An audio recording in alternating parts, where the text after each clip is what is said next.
Was there an even greater danger hiding in the second tunnel? But you can only go through it alone, the man continued, because in the second tunnel near our station, the ground sags. The floor has collapsed and now there's some kind of deep ravine there, where according to local legend, a whole train fell through the ground. If you stand on one end of this ravine, it doesn't even matter which, that you can't see the other end, and the light of even the strongest flashlight won't illuminate the depths. And so all sorts of blockheads say that it's a bottomless abyss. This ravine is our cemetery. We put all our corpses in there. Our chum started to feel ill when he realized that he would have to go back to the place where Khan had picked him up, to drag Bourbon's rat-gnawed body to the station, and then to the ravine in the second tunnel. He tried to convince himself that throwing the corpse into the ravine was the same, in essence, as throwing it into the tunnel, because he couldn't call either one a burial. But just when he was ready to believe that leaving everything as it was the best solution to the situation, Bourbon's face appeared in front of his eyes with amazing clarity, saying, "I've died." Artyom immediately was drenched with sweat.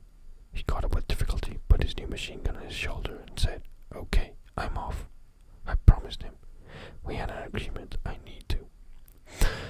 And with that, he started to walk down the hall with stiff legs and onto the iron stairs which led down to the tunnel from the platform. It was necessary to turn on his flashlight even before he went down the stairs. Thundering down the stairs, Artyom stopped dead for a moment, not wanting to step any further. A heavy air blew a rotting smell in his face, and for an instant his muscles refused to obey him. He tried to force himself to take another step. When he overcame his fear and repulsion and started to walk on, a heavy palm was placed on his shoulder. He cried out in surprise and turned around sharply, his chest tightly. Understanding that he wouldn't have time to grab the machine gun from his shoulder, he wouldn't have time for anything. It was gone.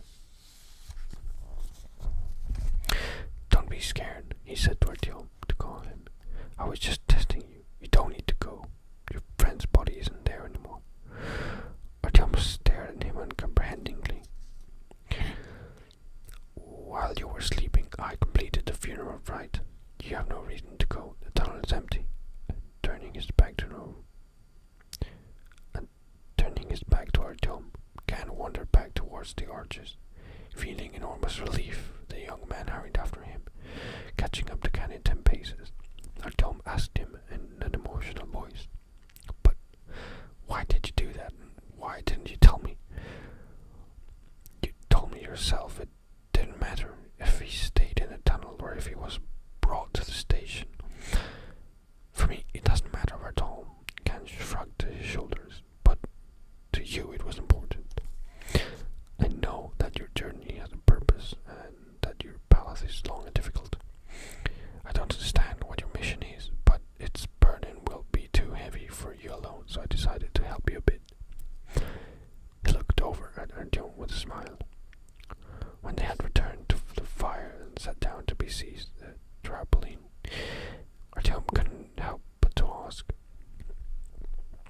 "What did you mean when you mentioned my mission? Did I say something in my sleep?" "No, my friend, but you were silent as you slept. But I had a vision, and in it I was asked to help. I was asked to help by a person who shares part of my name. I was warned of your arrival. That's why I went out to meet you and picked you up when you were crawling along your friend's corpse. That's why." Artyom looked at him distrustfully. "I thought it was because you heard shots." "I heard the shots. There was a loud echo here. But you don't really think that I would go into the tunnel every time I hear a shot? I would have come to the end of my life's path a lot sooner and completely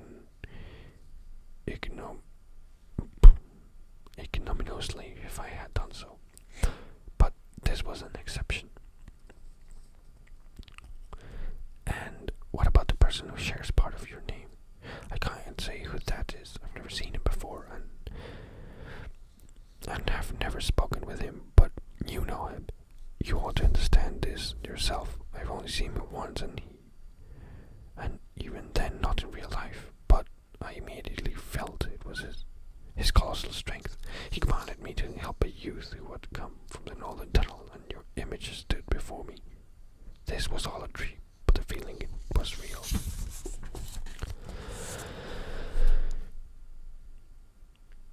It was so great when I woke up I couldn't make out the difference between dream and reality. This powerful man with a bright shaved head, dressed all in white. You know him? At this point Artyom shook, and it was as if everything was swimming before him. In the image that Khan was describing was clear in his mind. The man who shared half a name with his rescuer was Hunter. Khan, Hun. Artyom had a similar vision, where he couldn't decide whether to embark on his journey. He saw Hunter, but not in the long black raincoat which he'd worn at VDNKH on that memorable day, but in the formless snowy white garments. Yes, I know this man, Artyom said, looking kind in a totally new way. He invaded my dreams, and I usually never forgive that. But everything was different with him, Khan said distractedly. He needed my help, just as you did, and he didn't order me to do it. He didn't ask me to submit, but to his will.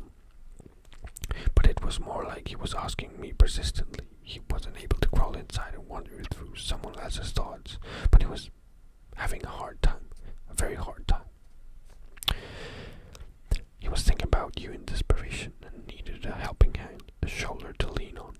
I extended your hand to him and gave him my shoulder. I went to meet you. Artyom was buried in thoughts that were seething and floating up to his consciousness one after the other and dissolving, never making it into words, and then sinking back down to the depths of his mind. His tongue was stiff, and the young man took a long time to conjure even up a word. Could this man have really known of his arrival beforehand? Could Hunter have somehow warned him? Was Hunter alive, or had he turned into a bodiless shadow? He was going to have to believe in this nightmarish and delirious story of the nether world that had been described by Khan, but it was easier and more pleasant to tell himself that the man was just crazy. But most important thing was that this man knew about the task that faced him.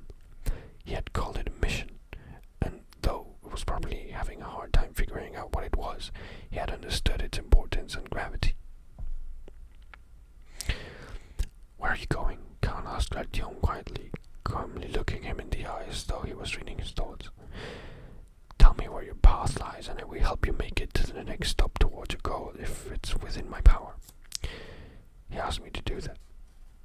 Polis, Artyom exhaled. I need to get to Polis. And how do you intend to get there from this godforsaken station? Khan inquired. My friend, you should have gone up the ring from Prospect Mir to Kurskaya, or to Kievskaya. The hands are there, and I don't know any more there, so I wouldn't be able to get through. And anyway, now I can't return to Prospect Mir, I'm afraid. That I won't be able to stand another journey through that tunnel. I was thinking of getting to Turgenevskaya. I looked at an old map, but it says that there's a passage to Sredensky Boulevard. There's a half-built tunnel there, and you can go to Tunubaya Thread. Artyom looked at the chart map out of his pocket. From Trubnaya, there's a passage to Tveret Boulevard. I saw it on the map, and from there, if everything's fine, you can get to Polis directly. No, Khan said sadly, shaking his head. You won't get to Polis via that route. The map is lying. They printed them before everything happened. They described the metro lines that never were built fully. They describe stations that have collapsed, burying hundreds of innocents, and they don't say anything about frightened dangers that are heading along the way and will make most itineraries impossible. Your map is as stupid as naive as a 3-year-old child. Give it to me. He held out his hand. Artyom obediently gave him the piece of paper. Khan immediately screwed up the map and threw it into the fire. Artyom thought that was a bit excessive, but had decided not to argue with it when Khan said, Now, show me the map that you found in your friend's rucksack. Brumming about his things, Artyom found the map, but he wasn't in a rush to give it to Khan, thinking about the unfortunate fate that might lie ahead of it. He didn't want to be